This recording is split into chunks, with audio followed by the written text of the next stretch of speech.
Hello and welcome to our 10th and final in this series of mini employment seminars. I'm joined today by my colleague Emily Moore, and we're discussing a topic I'm particularly enthusiastic about, and that's the future of work, because we've both noted in our conversations, both on these mini seminars and more generally, everybody's got the common question of when are we going back to normal, or is there going to be a new normal? And certainly the UK government seems to have a view on that. Have you heard what they've been saying recently? We now know that the government are encouraging people to return to work from the 1st of August. Many companies are looking for a return that be either a phased return or a full return from September onwards. And so with a rush to returning to normal, we're all asking ourselves, what does the future hold for the world of work, as you say? So Sara, what do you think are going to be the main sort of trends or demands that we're going to see? Well, I think there have been previous conversations about this, about how technology is driving change. And by technology, we're talking about artificial intelligence, robotics, automation. And I think this pandemic has really accelerated that. And I wanted to touch firstly on the ILO, so that's the International Labour Organization report. That came out in January 2019, but they had some key points they picked up on, and I think they're very relevant now. So they've talked about workforce planning, and the three areas were lifelong learning, support people through future of work transitions, which I think is a wonderful euphemism usually for things like manufacture decline, etc. But they've also mentioned gender equality. Now, what do things like lifelong learning actually mean, Emily? So Sara, I think that the term lifelong learning in essence means essentially you're continuing your development and learning and acquiring new skills on into your adult life, so that your education, kind of informal or formal, isn't stopping after you leave education, as it were. So what the report touches on is that it doesn't facilitate, lifelong learning is not facilitated by essentially requiring people to do it in their own time, or for example losing income by having to kind of take a chunk out of their working week in order to do some training. So what needs to happen is there needs to be inbuilt time to allow for training. So I think that's a particularly interesting kind of broad point that's raised. And also the report touches on the importance of encouraging retention of older workers by having, for example, reduced hours and flexible working arrangements. And in particular, the report suggests that teleworking could be a particularly useful way of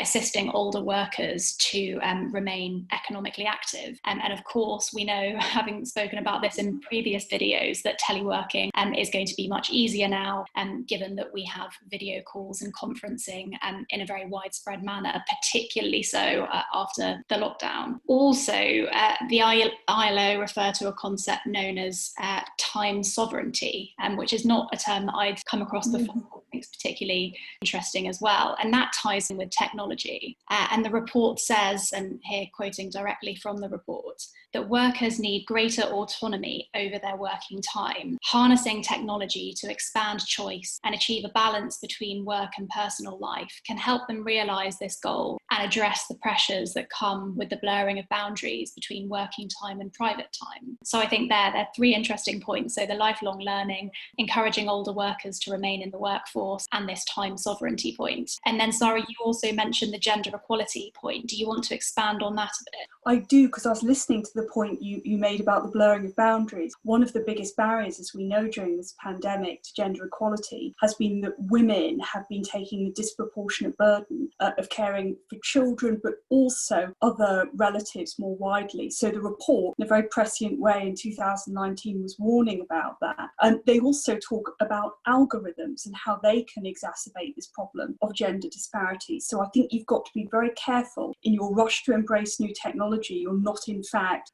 creating new issues. But I do very much want to move on to McKinsey and their reports. And I think you had some interesting points you picked up in those. Yeah, certainly. So the first report that I wanted to mention was the 2017 report that the McKinsey Global Institute produced. And they found, as part of that report, that less than 5% of all occupations can be automated now, entirely automated. say, but about 60% of all occupations have at least 30% of their constituent activities that can be automated. So I think that's quite telling. And then secondly, a more recent report that was released in June this year called The Future of Work in Europe, again by the McKinsey Global Institute. In that report, it says that a striking statistic is that Europe's working age population is set to shrink by 3% by 2030. And that even with the job losses that are going to be caused by automation, which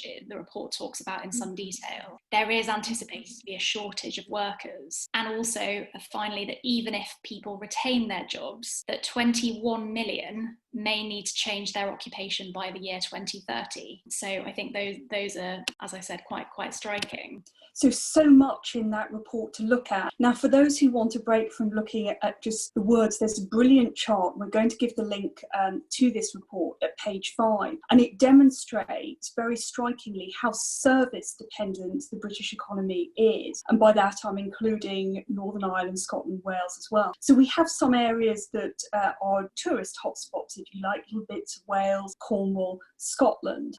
But the other point you get from this chart is they describe London as a megacity. So there are two areas in Europe which are megacities, London and Paris. And these together, London and Paris, are home in 2018 to 20% of the EU population. And more strikingly still, 21% of the EU growth that year. So it's huge. But this report also shows that with automation, it's affecting and being accelerated by the pandemic. And those key areas being affected, retail, manufacturing and construction, but there are some areas that have done well. That's particularly interesting. And I think just leading on from that, the McKinsey report that I mentioned before makes the interesting point that the occupational mix is changing along with the demand for higher level skills. So they say that the growth areas will be STEM professionals, so science, technology, engineering and maths, business and legal professionals, and also a group that they term health aides, wellness and creative arts and management. And then also we wanted to briefly mention a video that we both found particularly thought-provoking, which has been produced by The Economist. And again, we'll provide the link to that. And it's called COVID-19 Is Working From Home Really the New Normal? And we both recommend that if you want one thing to watch this week, that would be a very good choice. And it's sort of, we've touched on this again in some of the previous videos. There are questions cropping up at the moment as to whether working from home really is the revolution that it's supposedly cracked up to be, or whether it's just a pandemic blip. So definitely check that out. And two strands, I think, to pick up on that very, very quickly. One, are we going to be focusing on work as a function, i.e. what you produce, not just the number of hours that you're doing? So going back to pre-industrial period. And the second one is productivity, because this video shows that whenever you have groups of more than 1 million people, so usually urban areas, they are 50% more productive. So how are we going to replicate those benefits if we're all working from home? So a lot of material, I think, for everyone to think about. So Emily, I think the last thing we want to touch on is how do you build this into your business strategy? And there's 4 points. And the first one I wanted to come to is this means you really ought to, where you can, retain your highly skilled staff, because it's clear the demographic pressures are going to be such that there is going to be as much smaller pool of people to draw from. But you had some points quickly as well. Yeah, so the second point, flexible working, which we've obviously done a video on before. And so how can you facilitate a sort of culture where employees can balance their personal and work needs, and thinking about employees that have caring responsibilities, not just children, but maybe elderly relatives. And again, thinking about older workers, why would you wish to retire them when you could perhaps create part-time roles or consultancy roles to ensure that you retain their institutional knowledge? And then third point is training. So continuing professional development is only recently a trend, but it isn't a substitute for real training programs for staff. And then Sara, I think you had a fourth and final point. I did. I want to add the point of productivity. We know in this economy there's typically quite low productivity, but this is going to be key moving forward for businesses. How do you create your company company brand, loyalty, and how you're going to foster creativity. Do you need to ring fence time for collaboration? Do you need to redesign your workspace? Are we going to be working predominantly from home, but having more creative working spaces in the office? So lots to think about, Emily. Indeed, Sarah. Thank you very much.